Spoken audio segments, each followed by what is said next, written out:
Good morning, magandang umaga po. Today we're going to talk about 2 or 3 different kinds of news that I want to update you about. One is Farmally, and the other one is about the election today. Stay with me, we'll talk about it.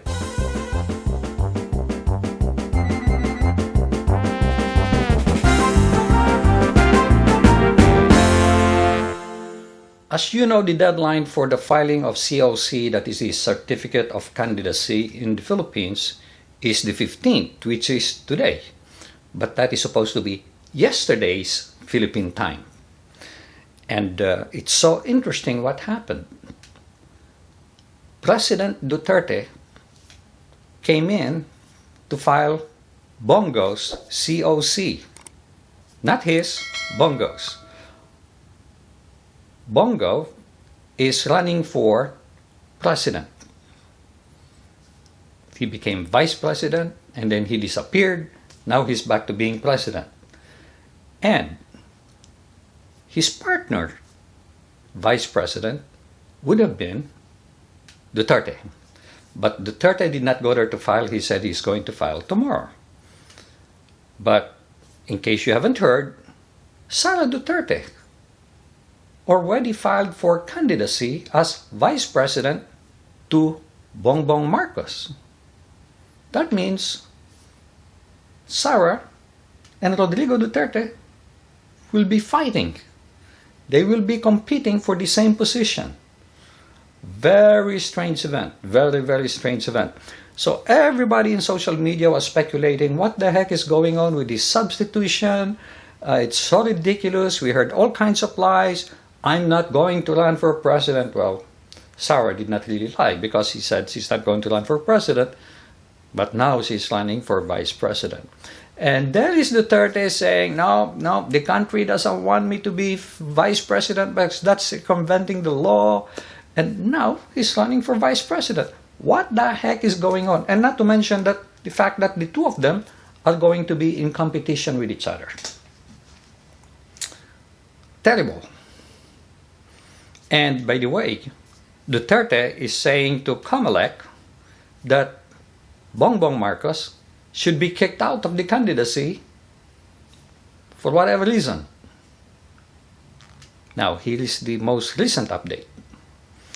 Somebody was interviewing him in social media, I saw it, and he was being asked the question, Mr. President, are you filing, for what position are you filing? Are you filing for senator? And he said, no, vice president.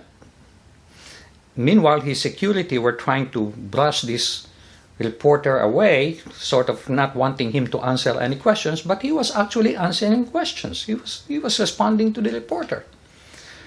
And he said, no, I'm running for president. For vice president. And so the reporter said, you mean you are going to be competing with your daughter?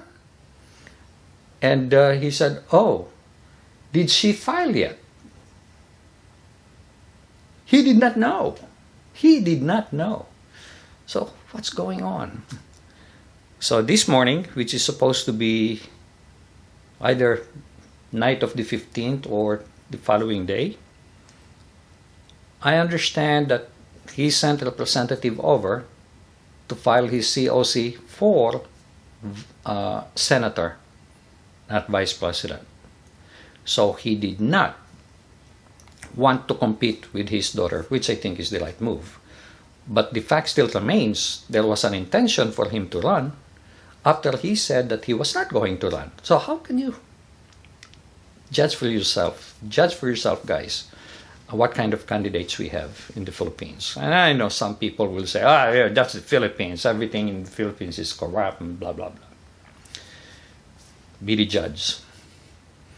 So, now what do we have? So we have Marcos and Sara in partnership. Sara being vice president, Marcos being president.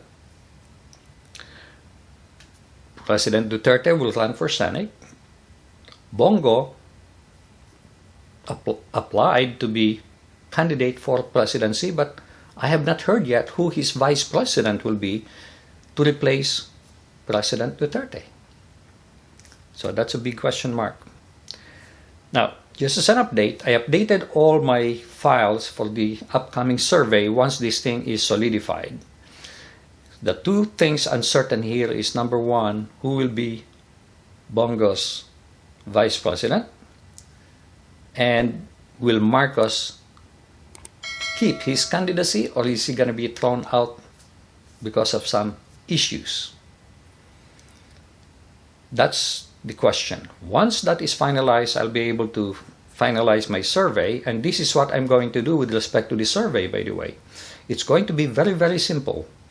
It will just ask you, are you a registered voter in Luzon, Visayas, Mindanao, or overseas? Or are you not registered at all, but just expressing your opinion as to who to vote? Then, you will just select the president of your choice and the vice president of your choice. No other questions are going to be asked. I got criticized for asking some questions that they say is leading towards or favoritism towards so and so. No favoritism here. This is just a straight survey. For that same reason, I am not going to allow commentary on that vlog that I'm going to post. So you can go ahead and do your selection as to who your party of choice is, but don't say, I go for Marcos, I go for this guy, I go for that guy, I go for this woman, and blah, blah, blah. No such commentary. No such commentary. I will not allow commentary. This way, it will be a straight survey. And I will appreciate it if you could send this to your contacts in the Philippines, because I need to have more exposure to voters in the Philippines. And only vote once during a given calendar month. Okay, within one calendar month, one vote. If you change your mind, wait for the following calendar month, because at the beginning of each month, I will reset, meaning erase the slate, and do another survey so you can vote again. If your choice is the same, please vote again. If your choice changes, vote with the new candidate you have in mind, but only one within each calendar month. I will appreciate that. And again, I will appreciate you spreading the survey by sending it this video, which will have the link to the survey. I will appreciate that very much. The second news that happened today is, I understand that the Dargani siblings, the brother and the sister, who tried to escape by hiring a private jet to take them overseas, get them out of the Philippines, have been arrested. So they're now in the custody of the Senate. And out comes Harry Roque. That guy is so fake. He's saying, gee, we should get credit for this because, as you know, the airport in the Philippines are controlled by the executive branch. And we allowed that to happen, so we had something to do with it. Such fake news. Anyway, they now want to take credit for the arrest of these two people. I don't know about Yang and Lau. Those are two people who I understand may also have a warrant of arrest on them. I don't know. I'm not sure. I can't remember. I think Lau has, but I'm not sure about Yang. So those are the two big news today that I thought I will share with you, because it's sort of funny. It's not funny. I'm talking about the situation with our election. Up to now, people are still wondering what's going on. So I'm waiting for the final list or slate. We may not know much about the future of Bongbong Marcos, whether he will stay in that slate of candidates or if he's going to be kicked out. And if he's kicked out, then the next question is, what happened to Sara? Who will replace her president, or is she going to slide into the presidency? Assuming that is allowed. I don't know. So that's all I want to share with you today. I just don't want to keep quiet. I've been trying to keep quiet, waiting for things to get finalized so I can finalize my survey questionnaire. But things are still changing. But today is the deadline.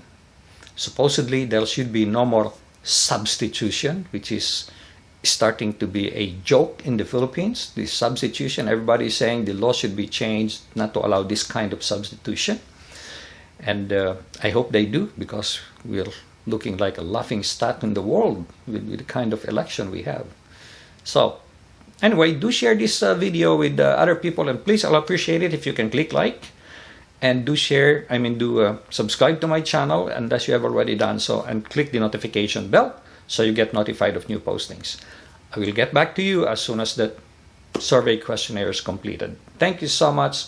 Make it a great day, and God bless.